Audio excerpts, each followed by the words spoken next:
Sou Priscila Guiar Peixoto, acadêmica do curso em Licenciatura em Artes Visuais pela Universidade Federal do Maranhão. Meu polo é UFMANEAD de Imperatriz, Maranhão. Estou no terceiro período, estudando História da Arte 2 e vou falar um pouco mais sobre o romantismo. O romantismo, ele designa uma maneira de se comportar e de agir interpretando a realidade. O comportamento romântico, ele caracteriza pelo sonho, por uma atitude emotiva diante das coisas. Esse comportamento, ele pode ocorrer em qualquer tempo da história. O termo romântico passou depois a ser adotado no movimento artístico filosófico, que seguiu as ideias políticas do século e das luzes, liberdade de expressão, afirmação e os direitos dos indivíduos. Também as ideias do movimento alemão chamado Sturm und Drang, que tinha como principais os elementos que é o sentimento e a natureza. O século XIX ele foi agitado por fortes mudanças sociais, políticas e culturais, causadas por acontecimentos no final do século XVIII, pela Revolução Francesa, que gerou novos inventos com o objetivo de solucionar problemas técnicos decorrentes do aumento da produção e provocando a divisão do trabalho no início da especialização da mão de obra, que é pela Revolução Francesa. Lutava também por sociedades mais harmônicas, em que os direitos individuais eles fossem respeitados, na expectativa da declaração dos direitos do homem e do cidadão. Do mesmo modo, a atividade artística ela tornou-se mais complexa.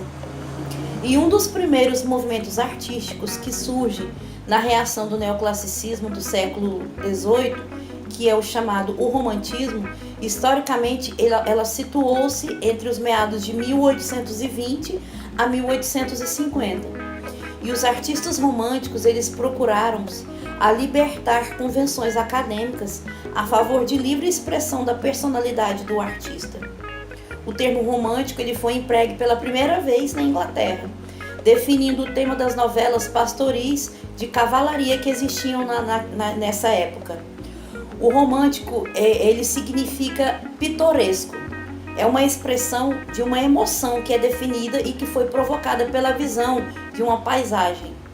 O romantismo no Brasil, ele teve raízes nas primeiras décadas do século XIX, com o aparecimento de vários naturalistas estrangeiros, que vinham em busca de terras ainda mais para explorar. E além dessa motivação, ela teve puramente cientificamente, dessas expedições, havia diversos pintores e ilustradores impulsionados pela tendência romântica que valorizou a natureza pelo fascínio com o exótico. A arte romântica é marcada por uma oposição ao neoclassicismo. Os artistas desse período tentavam buscar, na Idade Média, as suas referências em relação a padrões e tentam seguir os padrões da tendência gótica e da tendência românica. A origem dos padrões nesse período, ele foge dos padrões impostos pelo neoclassicismo, né? Ordem, proporção, simetria. E o que passa a contar são as formas, curvas, efeito de luz. Os artistas desse período são conhecidos por buscarem na natureza as suas inspirações. A pintura paisagística já havia se desenvolvido no século XVIII, mas vai ser com a tendência romântica que ela vai ganhar mais destaque. Turner é um dos artistas que nesse período os seus temas preferidos são sempre retratados com elementos da natureza e a harmonia com as invenções, como os barcos, as construções, e a luz tem maior destaque nas suas obras. Ele é citado, inclusive, como precursor, o inspirador da tendência do impressionismo.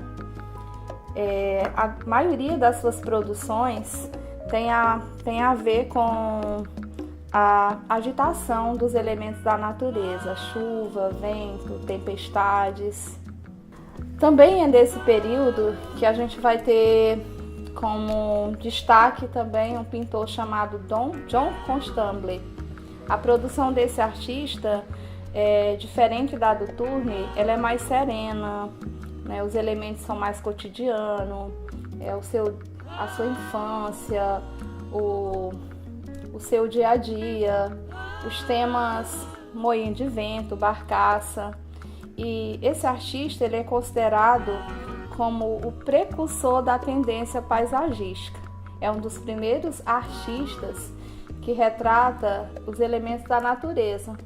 Até então, visto como algo que não merecia tanto destaque, né? Como os elementos que são representados nas tendências anteriores, como o neoclassicismo.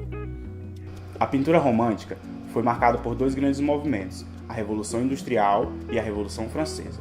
A Revolução Francesa ela foi representada pela obra A Liberdade Guiando o Povo, de Eugène Delacroix, em 1830. Essa obra ela faz referências às revoluções depois de 1830. A pintura ela é feita em uma diagramação triangular, dividida em três planos. A base, o centro e o superior. Esse triângulo ele dá um alinhamento em direção à mão da personagem principal, que no caso ela está segurando a bandeira. Essa personagem principal, a mulher, ela representa a liberdade. Além de representar a liberdade, o fato de ela estar com os seus seios de fora representa a coragem. Ao fundo dessa imagem, vemos as duas torres de Notre Dame, que no caso seria para representar que a revolução foi em Paris. Nesta pintura vemos muitos manifestantes. No caso temos estudantes, representados pelos chapéus que usavam naquela época, que aí a gente pode identificá-los, que eram estudantes. Temos os trabalhadores, que queriam reivindicar por mais direitos.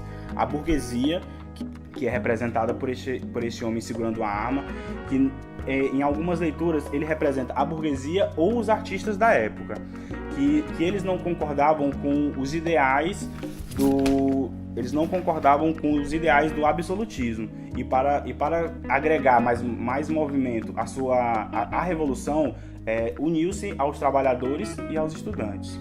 No plano central, a gente pode perceber um cidadão pobre saindo da pilha de mortos, saudando a liberdade, que enfim chega, que era esperada. Ele representa também os outros movimentos, as outras revoluções que já aconteceram, que já tiveram muitos mortos. Ao lado esquerdo da mulher, vemos uma criança, que simboliza o futuro, mas o fato de ela estar armada simboliza um futuro não ingênuo, como era antigamente, que agora eles têm outros ideais e estão lutando por isso.